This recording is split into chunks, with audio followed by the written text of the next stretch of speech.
Everyone is focusing on the crazy one-of-one serialized soul ring from Magic the Gathering Lord of the Rings. But there were details in yesterday's announcement that are not only going to drastically affect the value of the set, but completely change how enthusiasts like you and me engage with this set for years to come. Let's talk about it. Details for Magic the Gathering's Lord of the Rings set were released via Wizards of the Coast livestream just days ago, and this set is going to give us some crazy hype and some things in Magic the Gathering that you and I have never seen before. And of course today we have to talk about the one-of-one Soul Ring, but beyond that, there's some details in this announcement that I think we overlooked that shows us, frankly, Magic and Magic product is changing maybe forever. So let's get into this Lord of the Rings set announcement, and we have to start with the biggest piece of hype. It was announced that there will be a serialized copy of the One Ring. Editor Josh, go ahead and throw that bad boy on screen. This card is insane when you consider the size of the Magic the Gathering community and the fact that there is going to be a pop one of some card. What could that card be worth? Is it hundreds of thousands, tens of thousands? Like, who knows what that's worth? But you know that this is going to affect the sales of the set. And I have a hot take here. You see a lot of the internet community pointing towards this card and saying, well, Wizards of the Coast may have stepped on their own foot here, as when this card is pulled or released into the wild from the collector booster that it's in, there's a lot of people claiming that this set's value is going to tank. There's a lot of unforeseen circumstances here, but I gotta tell you, my opinion right now, and if you're subscribed to this channel, you know I have a lot of opinions around the game of Magic the Gathering, kind of how the market works and how our player and enthusiast kind of relationship with these products work. There's no chance that pulling this card causes the value of the collector product to tank. There's too many factors here. First of all, we have seen in the past in a product that I have to get for you right now,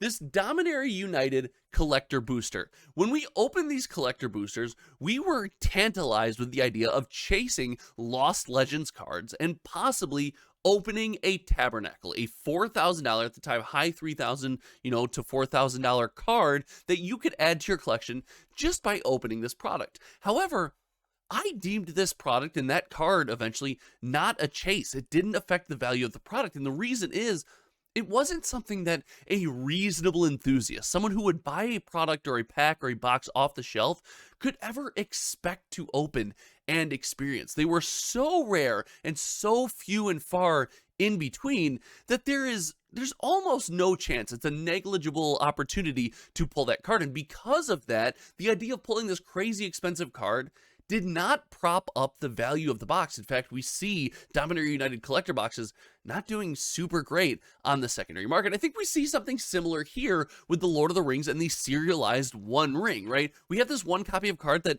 isn't a chase card. It's not realistic for an average enthusiast, anyone who's going to buy the boxes, to open this box and find this card. Furthermore, it's also not realistic to conceptualize somebody mass buying collector boosters and opening those collector boosters in, search of this single card. This card is going to be completely pulled by happenstance, by mishap, and I really don't think the pulling of this card will change the value. Now, that being said, the pulling of this card will be hype. If it comes out, we will be covering it here. So again, make sure you're subscribed, but I really don't think that's going to affect the, the value of the box, and we see that here. But what is to keep the Lord of the Rings then from just being the next Dominaria United? The idea of this set with some crazy chase that just does not do well. Stores can't sell it, doesn't sell well in the secondary market, and frankly, players don't want it. Well, there's another detail about this, this product release that nobody's focusing on that I think is far and above the most important aspect of all the information we got yesterday.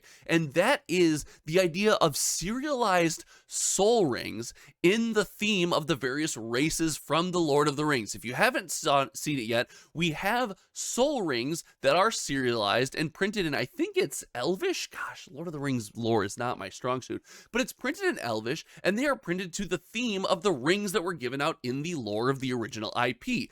We have a set of 3,000 and 300 serialized versions of the Elven Soul Rings. We have a set of 7,700, non-serialized versus serialized versions of the Dwarven Soul Rings, and a set of 9,000 versus 900 of the the mankind serialized and regular soul rings. And we have some important information here, and the biggest takeaway that I have here is we have gotten a piece of information that we've never gotten before in Magic's history. What I'm looking at here is, yes, we are slowly coming around to the idea of serialized cards. We know there will be 300, 700, and 900 of each of these cards respectively, but the idea that the non-foil version of these cards have print runs associated to them is going to kind of mean a lot for our community. First, this is the first time that I can remember that Wizards of the Coast has said, hey, there's a rare in this set, and this is how many copies of it there are available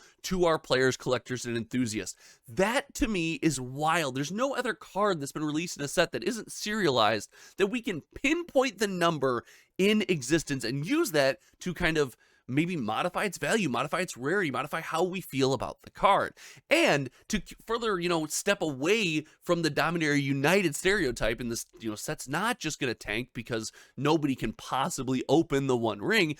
The idea that serialized cards are in this set in good numbers, right? A 300 card, or a 300 count serialization, a 700 count serialization, and a 900 count serialization are large enough distributions to keep players interested. So you have kind of this chase within a chase. You got the chase for the regular version, which is, it's not numbered, but there is a finite number of them out there, as well as the numbered versions. And that, I think, is going to do extremely well for this product. Look no further than the aforementioned Brothers War. Those collector boxes are still doing extremely well, both on the secondary market, and, people love opening their fun product, and the cards in them are highly playable. So these are all things that I believe Lord of the Rings this set has going for it.